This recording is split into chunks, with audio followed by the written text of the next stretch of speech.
Boa noite, vamos lá para mais um dia da nossa reunião, né, de estudos e supervisão em TCC, onde hoje nós vamos estudar o capítulo 15 do livro que estamos trabalhando, né, já estamos quase chegando aí ao fim da terapia cognitiva da terceira edição da Judite.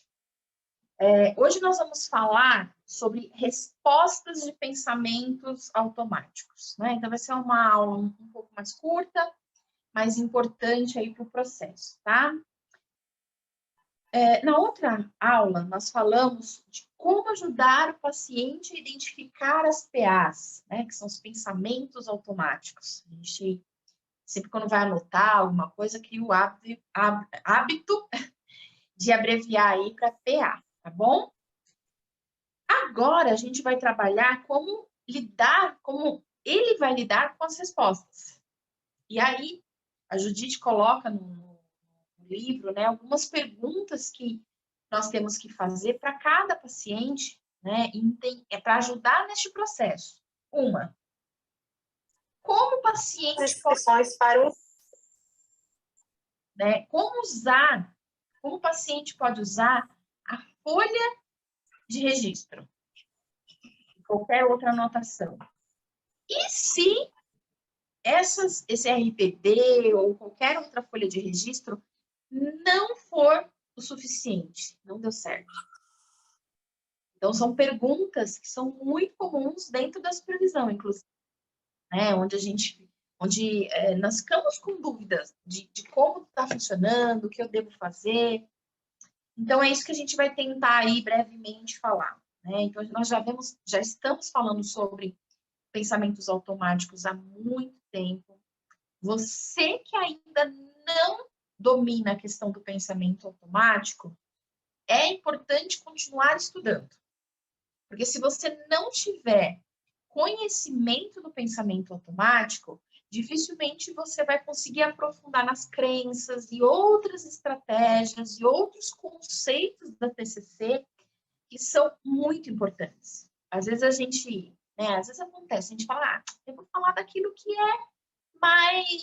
que eu gosto mais, que eu consegui pegar com mais facilidade, né? Mas dentro do processo da TCC, o pensamento automático, ele é fundamental.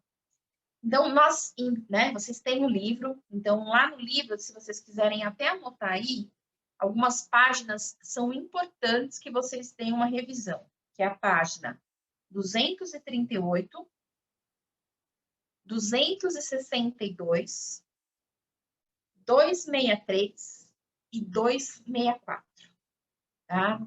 Porque ali tem os formulários. São formulários que vocês podem usar, né, para que isso aconteça. Opa! Ah, não, já a página desligou. Então, assim, depois vocês deem uma olhadinha nessas páginas, tá? Boa noite. Por favor, repete as páginas. Repita. 238, 262, 263 e 264. Bom? Porque ali vai ter os formulários. Como o paciente vai fazer isso sozinho? Isso eu falo que é um traquejo, né? Que a gente tem que ter dentro do processo terapêutico e que muitas vezes não é fácil. Mas o Rafa, que nós temos que trabalhar de uma forma muito atenciosa, né? Hoje eu estava até conversando com a Rê, assim, a psicologia, ela não é engessada. E nós temos que ter uma habilidade. Eu acho que quando a gente escolhe um curso, né, em psicologia não é diferente, a gente precisa ter o básico de habilidade de ouvir o outro e de ajudar a interpretar e auxiliar neste caminho que ele buscou ajuda. Então, isso é muito importante.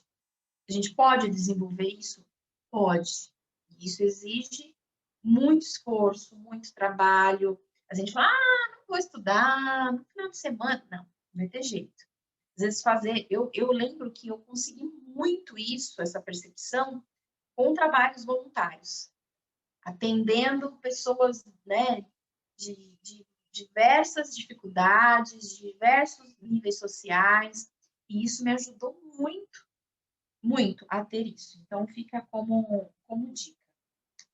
Mais uma coisa que é importante, quando eu vou ajudar o paciente a fazer isso sozinho, a gente vai voltar só um pouquinho. Então, lá na sessão, eu vou explicar para ele o que é um pensamento automático e como ele pode identificar. Então, olha, senhor João, né, eu vou te explicar o que é um pensamento automático, né? E aí a gente tem lá todos os roteiros que a gente faz, e ele fala, ai, não entendi. Aí você vai usar um exemplo, de preferência, um exemplo dele. Pode acontecer ele falar de novo, não entendi. Aí a gente vai pegar lá um registro de pensamento. E aí ele vai falar para você, eu não gosto de anotar. Não tenho saco para anotar. Então, e se for no celular? E se for no notebook? E se for um aplicativo? Não gosto de anotar nada. Porque a gente fala assim, nossa, que paciente, ele não vai anotar nada, não gosta de nada. Sim. Quantas vezes a gente fala assim, poxa, esse paciente não quer nada com a terapia, né? Porque tudo que a gente propõe, ele não quer. A gente precisa tomar muito cuidado com essa distorção nossa. Porque se o paciente está ali fazendo terapia, está indo na sessão, está investindo um valor ou tempo, ele quer mudança. É que ele, por algum motivo, tem uma dificuldade muito grande. E é nossa responsabilidade ajudar neste processo e se virar nos 30 para conseguir uma forma de ajudá-lo. Cada dia mais, e esse livro traz isso muito para mim, a TCC, ela deixa de ser uma linha de protocolos. Né, a gente trabalha, o protocolo para isso, o protocolo para aquilo, mas é uma linha personalizada que a gente faz para cada paciente, para cada pessoa. Então, assim, se aquele paciente não vai usar, eu já contei para vocês, né, que eu tenho uma paciente que eu não consigo aplicar uma técnica da TCC, escrita, agenda, eu tenho que fazer uma adaptação tudo pela fala. Então, não fique engessado. Então, você vai usar as técnicas. Acabei de passar para vocês as páginas de alguns formulários que podem ser usados, mas pode acontecer que o paciente não conseguir. Pode acontecer de demorar, sei lá, 5, 6, 10 sessões para ele entender o que é uma PA. Não tem problema. Aguenta a ansiedade para depois ir para o próximo passo. Ou, às vezes, você tem que voltar. Será que ele entendeu o modelo cognitivo? Então, isso é muito importante. Então, assim, não vamos focar em protocolos, mas sim vamos focar em personalização. O seu atendimento tem sido personalizado para o seu paciente? Primeira coisa, se você está tentando só seguir lá um roteiro e não consegue sair daquilo, a dificuldade não está no paciente, está na condução do atendimento, bom? Então, assim, expliquei 10 sessões ou uma sessão. Eu entendi. Você pode fazer um resumo para mim do que você entendeu? Essa pergunta é fundamental. Então, ela até coloca no livro aqui, né? Você pode resumir o que acabamos de conversar? Aí tem uma outra sugestão. O que você acha que seria importante lembrar esta semana? Né? Dentro dos pensamentos automáticos. Se essa situação surgir novamente, o que você vai dizer para si mesmo? Então, quando ele já consegue formular, ele já está construindo, ele já tem a construção do pensamento automático dele. E aí a gente vai usar com outras técnicas, outras possibilidades. E uma que ela fala muito, e eu uso muito, quase todos os dias, seja com crianças pequenininhas ou adultos, é o cartão de enfrentamento. O que a gente precisa tomar cuidado é fazer cartões de enfrentamento copiados. Não façam isso. De novo, a gente está trabalhando muito para fazer um atendimento personalizado. O cartão de enfrentamento ele é construído com o paciente, com base na história dele e nas limitações também dele. Então, quando a gente faz algo que tem a ver com a gente, tem muito mais sentido. Tá? Então, assim, isso é muito, muito importante. Quando ele consegue perceber o pensamento automático dele, é também importante a gente reforçar. Nossa, João, muito bom. Você percebeu que você conseguiu entender o seu pensamento automático? Isso é ótimo, porque não é fácil. E não é fácil mesmo, não é uma demagogia. Quantas vezes no atendimento, e olha, pacientes que já estão há bastante tempo, que você pergunta, né? O que você pensou? Raiva. Ah, então, raiva é um sentimento. Mas qual foi o seu pensamento? E aí você tem que construir e voltar tudo de novo. Muitas vezes nós fazemos isso. Então, quando o paciente conseguir este avanço, é muito importante reforçar de forma positiva. E se ele não conseguir, a gente tem um cuidado de falar, olha, eu percebo que ainda é difícil para você, mas fica tranquilo, isso acontece, é assim mesmo, não é fácil identificar a forma como pensamos, porque nós não fomos criados para isso. A gente foi criado para reproduzir, na verdade até hoje somos, né? Acho que até os modelos de educação são muito para isso. Então, assim, vamos ter um pouco de paciência, fica calmo, vai dar certo. Então, cartão de enfrentamento. Ah, mas o cartão tem que ser um cartãozinho. A gente vai criar diversas formas. Quantas vezes eu usei uma fitinha, né? Acho que já contei isso para vocês, com crianças, como cartão de enfrentamento para ela lembrar a respeito de chupar o dedo. Né? Quantos cartões de enfrentamento estão na tela do celular dos pacientes? Ou é um alarme, né? Ou às vezes esse cartão de enfrentamento é um papel que fica lá na geladeira. Ou às vezes esse cartão de enfrentamento é até alguém que a pessoa escolheu para poder dar um apoio, dar um suporte. Ela fala, olha, eu quero que meu marido, todos os dias de manhã, fale, não olhe para o lado, seja feliz. É um tipo de cartão de enfrentamento. De novo, personalizado. Cada um vai ter uma forma. Tem gente que usa agenda, né? Então, diversas formas. Então, assim, se for um cartão de enfrentamento copiado, e principalmente se você, como psicóloga, fez esse cartão de enfrentamento para o paciente, a chance de ter uma aderência é muito menor. Então, precisa ser construído junto com o paciente. Às vezes ele vai ter dificuldade. Vai falar assim, ah, mas eu não sei fazer. Tá. Resume aquilo que você me falou. Ah, tá. Então, colocar desta forma como você resumiu. Ah, verdade. Ah, mas não ficou muito bom. Mas fez sentido para você? Ah, fez. Então, ótimo. Aí tem paciente que gosta de colorir, colocar lantejoula, brilho, às vezes quando é papel. Já saí paciente com cartaz de cartolina. Assim, cada paciente tem uma forma. O importante é que este pensamento automático, ele encontre uma forma de se sentir melhor. Conseguir encontrar uma resposta alternativa. Ok? Então, assim, e esses cartões de enfrentamento, ou anotações do registro de pensamento, ou qualquer outro exercício que a gente está usando neste processo, é importante a gente ter alguma anotação no prontuário, ou tirar foto, depois você imprime ou você anexa, né? Que agora o pessoal usa bastante o arquivo online, né? Eu confesso que eu tenho dificuldade, ainda preciso do papel, do prontuário. Mas é importante você ter alguma informação, porque quando a gente está fazendo a evolução da conceitualização cognitiva, você vai falar, nossa, olha, quando você chegou aqui, você pensava, o mundo é uma droga.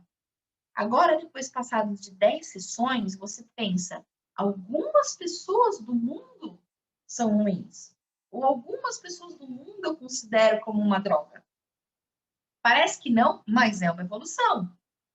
E aí a gente vai fazendo isso até para poder, quando for dar a alta para o paciente, a gente mostrar esta evolução. Então, anotações desses pensamentos, das PAs do paciente, é muito, muito importante. Ela traz uma dica, né? Eu falo que está mais moderna nisso. Se o paciente não anota, ele não anota nem as tarefas, se ele permitir, com autorização do paciente, você pode até gravar as instruções. E ela até sugere não gravar a sessão inteira, né? Por quê? Primeiro porque ele não vai ouvir uma sessão inteira, né? Depois fica um áudio, né, ou uma gravação que pode, né, colocar de alguma forma o sigilo terapêutico em risco. Mas se ele quiser falar assim, olha, eu sempre esqueço das tarefas, né? Eu não lembro. Você quer gravar? Eu normalmente peço para o paciente gravar com a própria voz dele. Então me manda um zap aí agora, gravando tudo que eu te passei, e você depois vai poder ouvir quando quiser. Ah, tá bom. Tem paciente que não gosta muito, então pede para que o psicólogo grave. Pode ser com a sua voz? Eu acho que com a sua voz vai ser melhor, vai ser mais fácil, sem problemas, tá? Então, também é uma estratégia de ajudar o paciente a fazer as coisas, as tarefas, né? Tem pacientes que não se adaptam com formulários. Então, o que a gente vai ter que fazer? Estratégias. Ah, mas a gente tem que saber quais estratégias. A vivência, né? As situações do dia a dia, o nosso olhar aberto vai ajudar nessas estratégias. O estudo, né? A discussão, quantos casos aqui a gente compartilha que não é o seu caso, mas que talvez você possa usar em alguma outra situação e falar, nossa, o caso de fulano me trouxe uma luz agora, né? Me trouxe uma direção. Então, isso é muito importante. Deixa eu só pegar aqui um textinho no final pela trás, que eu quero ler com vocês, que é o resumo, né? Há duas formas principais pelos quais o cliente responde o seu pensamento inútil entre as sessões. Ele pode ler suas anotações da terapia, se você previamente já avaliou o pensamento com ele na sessão. Ou ele pode usar uma lista de perguntas socráticas, ou uma folha de exercícios para avaliar os novos pensamentos. Esse material é o que está nas páginas que eu falei para vocês, tá? As perguntas socráticas, a lista de perguntas. É melhor usar as perguntas em uma folha de exercícios verbalmente com o cliente. Então, é aquilo que a gente fala sempre, nunca simplesmente entregue ou passe pelo zap ou pelo e-mail. Leia tudo com o paciente. Toda vez que eu entrego, por exemplo, uma lista de distorções, eu vou dando algum exemplo que ele me contou, então assim, eu achei que eu ia morrer. Eu achei que ia morrer. Vai lá na 3, que a gente já decora. Aí ele vai lá, catastrofização. Lê para mim em voz alta. Eu não consigo ler. Então, eu posso ler? Pode. Aí eu vou ler. Ou ele lê. Então vai para 18. Você já aconteceu isso com você? Já aconteceu vitimização? Já.